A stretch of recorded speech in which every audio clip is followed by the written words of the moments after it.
I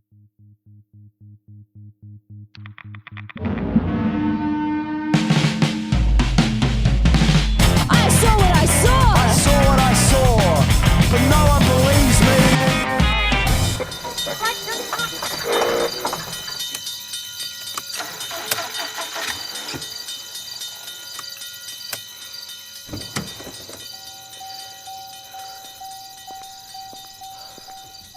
For many of us, the search to understand our roots gives us meaning.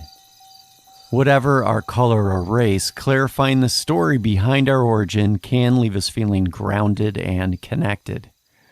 But imagine undertaking a search to rediscover your humanity, taking you to a place well beyond the stars. This is Ron O'Farrell's story. Welcome to Family Secrets. When did MLK get killed? That assassination.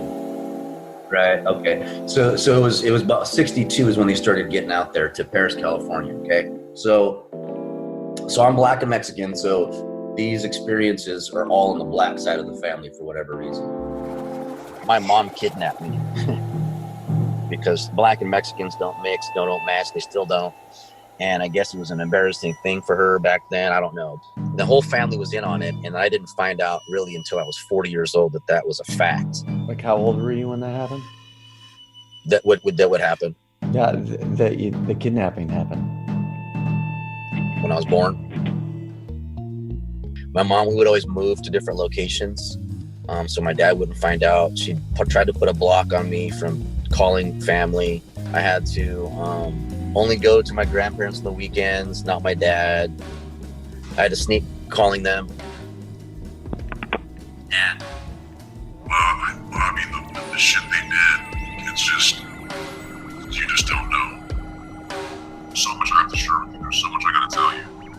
The time is right. The time is right. Didn't know what the hell he was talking about. Like saying dad stuff. To me, it was just normal stuff in the hood, right?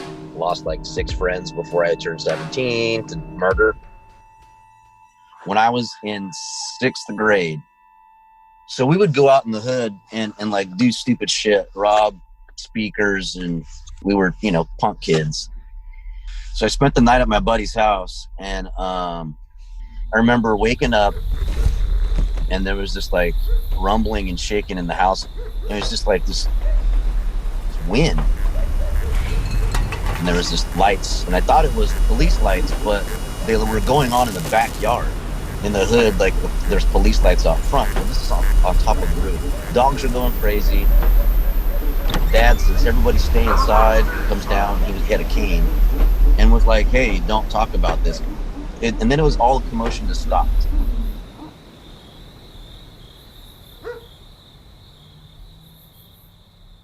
We went to sleep, woke up, and it was just like, that was weird. What the fuck was that?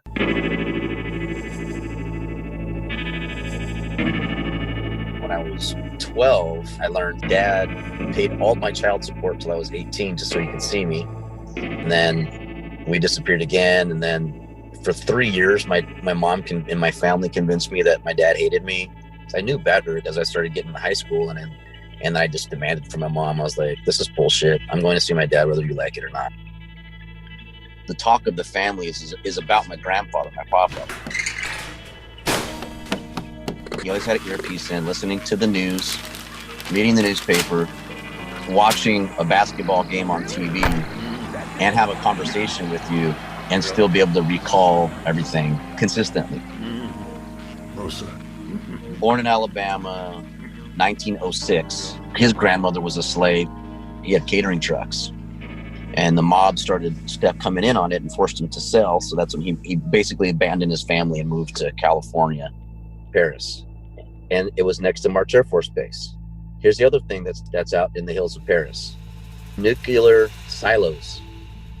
My grandpa always said that there was some shit in them hills. He used to shoot a shotgun at the C-141s flying over the house. And this was in the early times where March Air Force Base, no one really knew what was going on there. Dad would have been like 10-ish, and that's when his encounters began.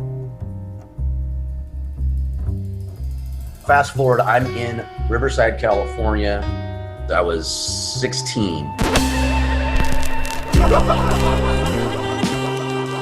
I was with my 3 buddies, and we were in his room, and we were all just sitting there talking, and I was sitting on the couch. CJ was sitting in a green chair to the right, and Caesar was sitting to the left of my vision on his waterbed.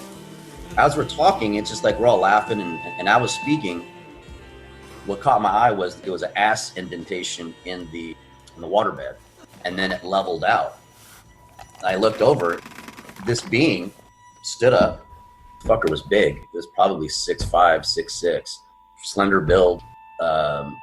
Looked like if you were to picture like Iceman or Aquaman, but with the silhouette of a human with a predator, like you could see the image, but through it. So if you go up the stairs, there's the kitchen, and you go up to the left, there's the bathroom.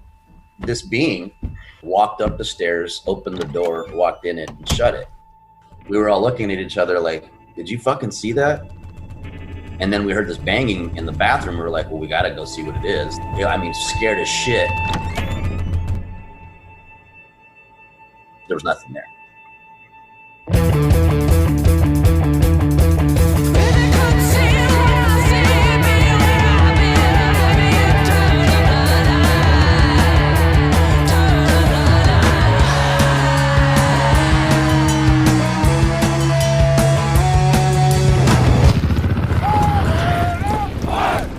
So late 94 to early 95. I was 17. Okay, so I'm in the Army. I was in Fort Gordon, Georgia. And I just woke up one day and I'm hearing people's feelings. It was like, what the fuck is going on now? So as we're getting ready to leave to graduate, there was this girl that I had my eye on. And she was in another barracks. And I remember grabbing her hand, and I got a rush, all these thoughts and images. I was like, I know what's going on at home. I know you don't want to go home.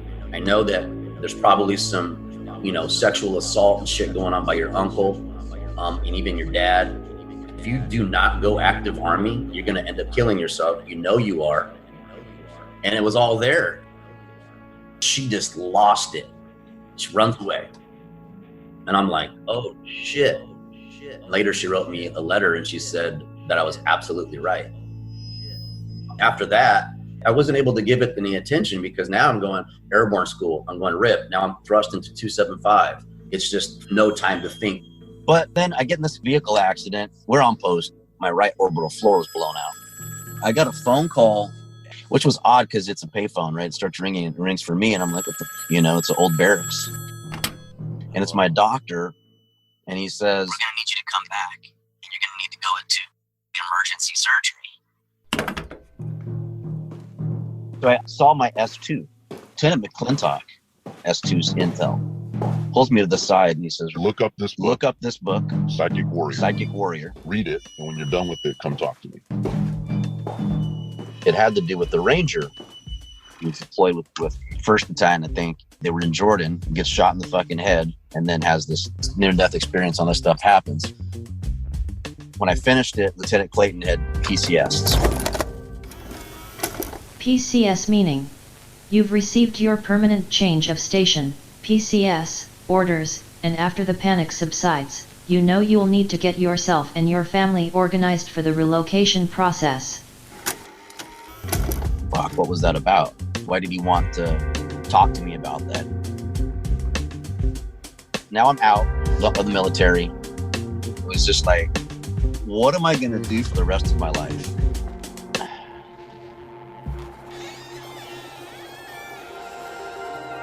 I meet my wife after my grandmother passed away from a car accident. We were totally, absolutely in love. My daughter's born. My dad comes up with my Uncle Bob. So it was him, my Aunt Bonnie, and my dad, the black side. My dad, he has this energy that's very potent, could be explosive at times. It's just like, not a dick, but he's just had a lot of trials in his life, racism specifically. But anyway, so they're in the room, and they're getting in a fight. Dad gets mad, storms out.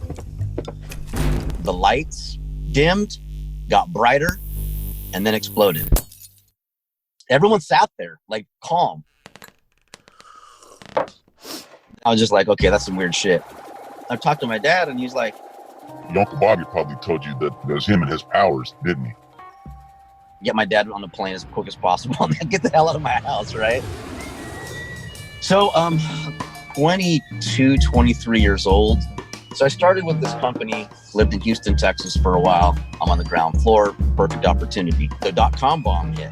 Just as I'm learning the job, I quit my job. I had this calling of like doing something different, and got into commercial real estate. That's when the second bomb dropped, mortgage meltdown. I quit my job. Now I'm like, fuck, well, I just left everything. I've got my back. I quit my job.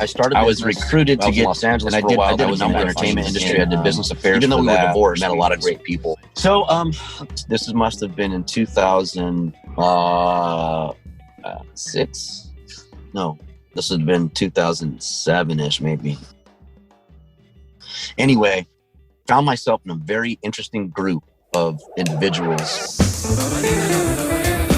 Donald Z, black guy from Compton. He had just got out of prison, which I didn't know, for monetary fraud with the Bush administration. He would share with me about black families in the mid 60s to early 70s that were being encountered. And that's the first time that I saw. Why did he bring that up to you? Were you comfortable enough in the relationship to start talking about your own personal experiences, or did this just come up randomly?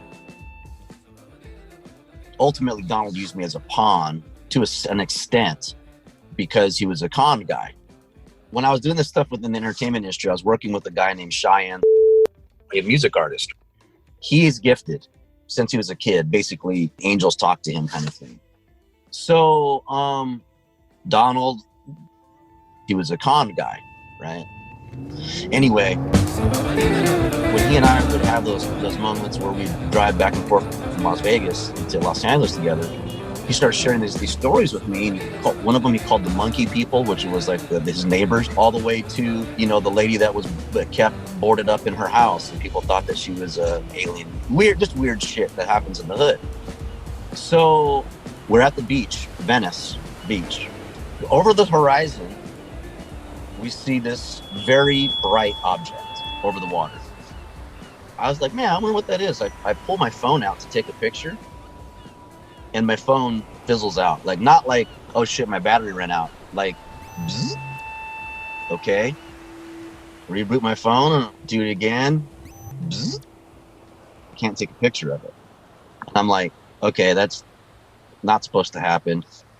Immediately my brain goes into the technology of it, Like you're tracking it, like that thing's still here? Is that what you're saying? Yeah, we were walking and it's still there. And we're driving, we go to our next city, it's there. I don't think anybody knew really what it was. We just knew that there was this thing following us around. Then I get to Miami, and something was really weird because this was the first time it was straight above me. And weird shit was starting to happen to me physically. Like, I had 3 marks on my back. I wake up and it's there. And these marks are equally precisely separated, like a claw. And it's always the same. One of them was really bad. I had it for months on my side. Somewhere around in that time, we went to California, Placerville. I was living with my ex-wife. I was there with Naomi's fiance at the time. I'm out there in this field, the bonfire, it's at night, and the stars are just fucking everywhere, right? The fucking light's still there. And I go, do you see that thing, man? And he goes, yeah. He goes, what the hell is that thing? And I did the old Leonardo da Vinci, man, I'm human. It gets extremely bright, like the light was with my dad and my uncle's fight. And when it did that, it got big and then it went up and away. And you can see fucking stardust behind it.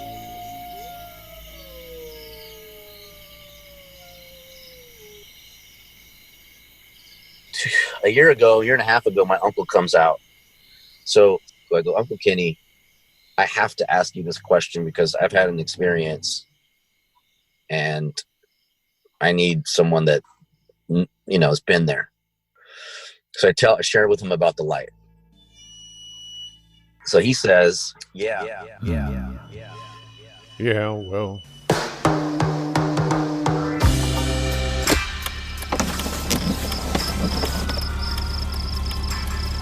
They were in the car together. My grandma was driving the old station wagon, and my grandfather was passenger, and the kids were on the back. They were driving, and it's, dirt roads. And there was this red light in front of them. It looked like a tail of a motorcycle light. And it kept getting faster and faster. My pop-up says, Irene, punch it. She punched it in this old-ass Volkswagen, and they started catching up to it. And then all of a sudden, when they got down into Lucan's Lane, it went up in the sky and took off. And then he says that he was out one night. He came home late, and he was peeing outside. And there's that red light again. It was just going up and down the fence line, and takes off. So then he says, your dad would go for a walk in the hills and not come back. He'd come back shook. He said, my grandfather would take the whole family from Monrovia, which is by Pasadena, California, and drive and spend the weekends in Paris to build the land. That's why I asked when MLK was assassinated, because that's when they put the plot for the pump house. They wrote the years that this was going on. So while they were putting fence up, my grandfather and my Uncle Kenny would put the fence out. Well, my dad was, I'm gonna go for a walk. Well, he'd be gone for hours, like a whole day, gone. And they get mad and be like, hey, you're supposed to be out here helping us. My dad says, I fell asleep. I'm so sorry. And was hysterical about, the little men, because they would come and talk with him. And it was a cloud that talked to him one time. He said, he told my grandfather, and my grandfather said, well, what did it want? He says, I didn't know. I got scared and left. And he says, well, next time ask it.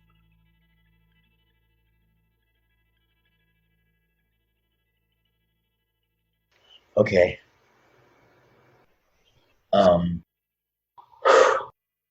So on my journey this weekend, my second ayahuasca journey, which is why I wanted to wait to do this. And the first one was, my intention was, show me how to be the best version of myself. So the first lesson was, I have to have love and patience. And then this last weekend, I had a history lesson. So I was laying there on my mat. I had these visions, big ship going over these black seas. And then I started seeing tree rings everywhere, not a straight line, literally like a fingerprint everywhere, different colors and lines and everything. And then so top of the Malacca, there's a little hole, and it was the light again, what I had been seeing. And it was moving around, and just that night I was just like, okay, it will always be there. That was the first night that I actually purged. And I was like, holy shit. I had this huge drawing to this island, and I never knew why. This island, Curacao, it's an island just north of Venezuela, about 100 miles east of Aruba. It was the stop off for slavery. The next night, first wave was intense but tolerable. And then I made the deal with Aya, and I said, I'll do whatever it takes. Show me what the hell that is. Most people, when they purge, it's like, oh, here it comes, I got a few. This was like excruciating. It is the most excruciating pain that I've ever had to endure. And I just kept forcing myself to sit up and not lay down and sit up. And I just kept saying, I understand. I'll understand when we get to the other side of this. I was just like, okay, I'm ready to see it. Then it was like, are you fucking sure? I'm ready. I hope you're sure. I got a little bit warrior-ish. I was like, all right, motherfucker, let's go. I'm ready.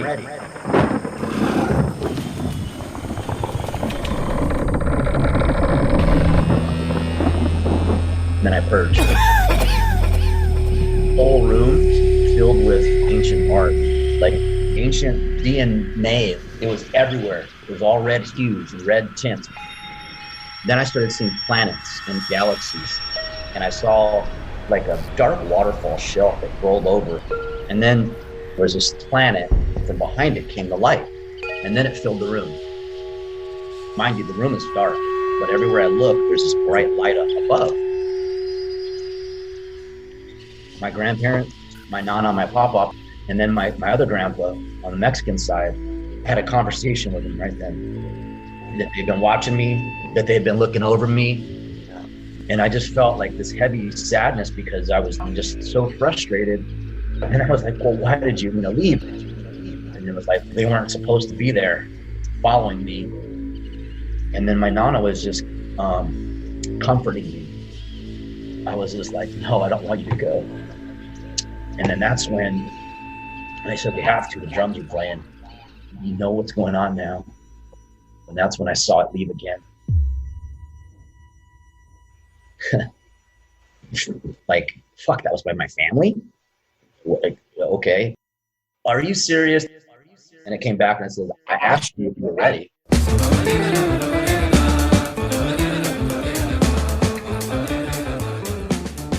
And my dad always said, boy, late 60s and 70s was crazy for black people with UFOs. Paris, California, mid to late 70s. The story is my Aunt Cindy, my Auntie Betty, and my dad were in the car. Time, weather,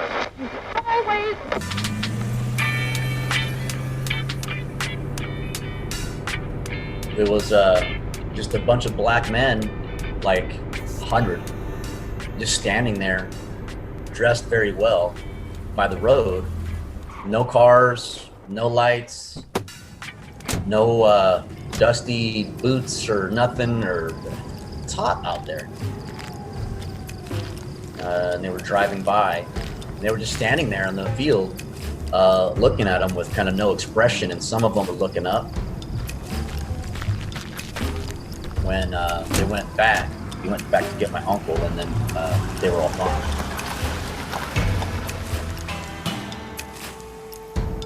Yeah, because Dad always told me never talk about it, because if I do, it'll weaken it. It doesn't weaken the potency as much as it just doesn't make you want to do it as much, right?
Thanks to Give Us Moon for the featured track Peacemaker. You can visit them by clicking the album art on our episode page at tuiarts.com.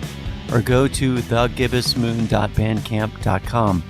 If you're interested in the tracks provided by Artless Artists on this episode, you can view that playlist at our website as well. If you want to get more involved and contribute, visit our Patreon page at patreon.com/2earts. And lastly, please share and review the show if you like it. Nothing grows in the podcasting world if those two things don't happen, so please and thank you. I do appreciate it. Stay strange, folks. Catch you on the next episode.